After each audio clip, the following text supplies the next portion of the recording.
Greetings and salutations.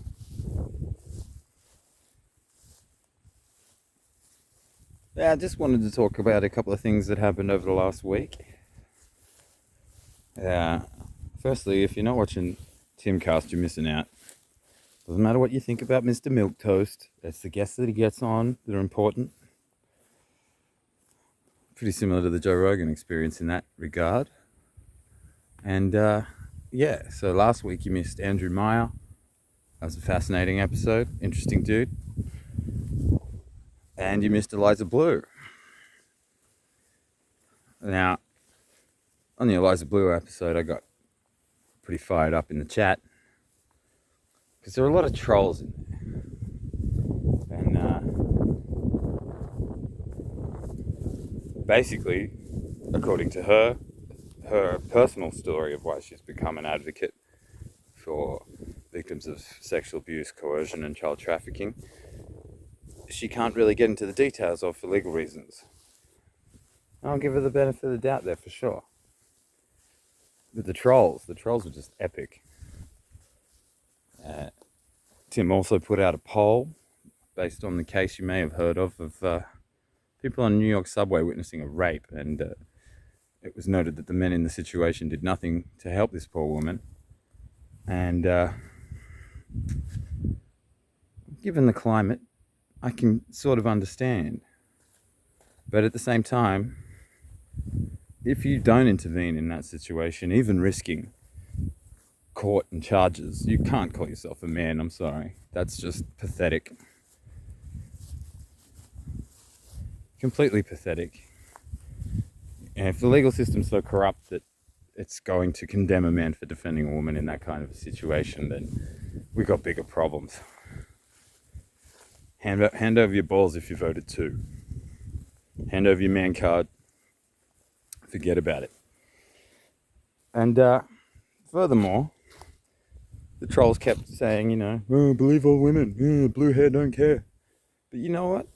An advocate for women in that situation is the one who should believe all women. And she said herself, if it turns out that it's a false accusation, that the perpetrator should be prosecuted as well. But of course, an advocate for child trafficking and sexual abuse victims would have to believe her clients, unless the facts bear out otherwise. Otherwise, who the hell are these women going to turn to when something bad happens? And of course, the whole Andrew Tate scenario came out.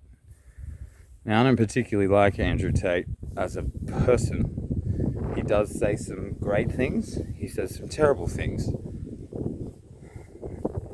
And as he predicted, he's a threat to the narrative, and we're seeing that play out.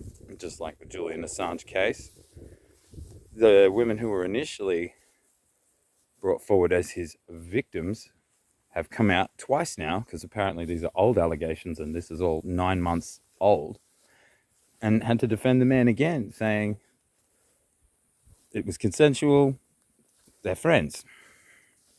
Now, the other 4 women involved in the scenario, I don't know the details yet. And we are talking about shit that happened in Romania, which is the the human trafficking capital of the world, as I understand it. But none of this would be happening if he wasn't a threat to the narrative. And the parallels between what happened with Julian Assange are there for all to see, who care to look.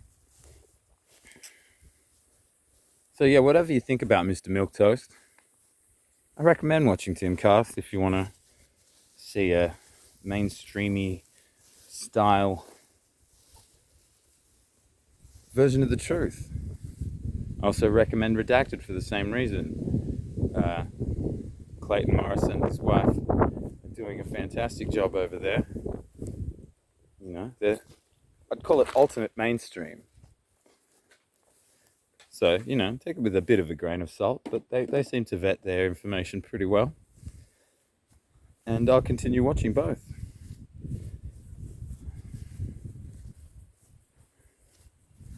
So that's about all I had to say on those topics. But I will say one thing more about Eliza. Even if nothing happened to her, and her backstory is fake, it really doesn't matter to me at this point, because no single individual has done more besides Elon Musk to clean up online grooming and child trafficking, particularly in Twitter. Unfortunately, I don't think she'll be able to do a whole lot for Mastodon. But, yeah. So even if the backstory is fake, she's completely redeemed as far as I see it. Because nobody's done as much to expose Epstein or child trafficking in general. And it was largely through her advocacy that Elon cleaned up Twitter on that front. And the rest of the Twitter files is all credit to Elon, as far as I can tell. Although, obviously there's a large community of people who've been screaming for something to be done. And in that sense, I guess Mr. Musk is our champion. I don't put a whole lot of stock in Elon. I think there's a lot of what you'd call a cutout to Elon Musk. But for now, he's working for good. If that's just to ingratiate himself with the other side of the argument, that may turn out to be the case. But for now, Mr. Musk, good work. And I'll applaud what you've done, but I will keep a skeptical eye. Okay? That's today's briefing, if you will. Black Guy out. Peace, love, and Kung Fu, people. Like, share, subscribe, and I'll talk to you soon.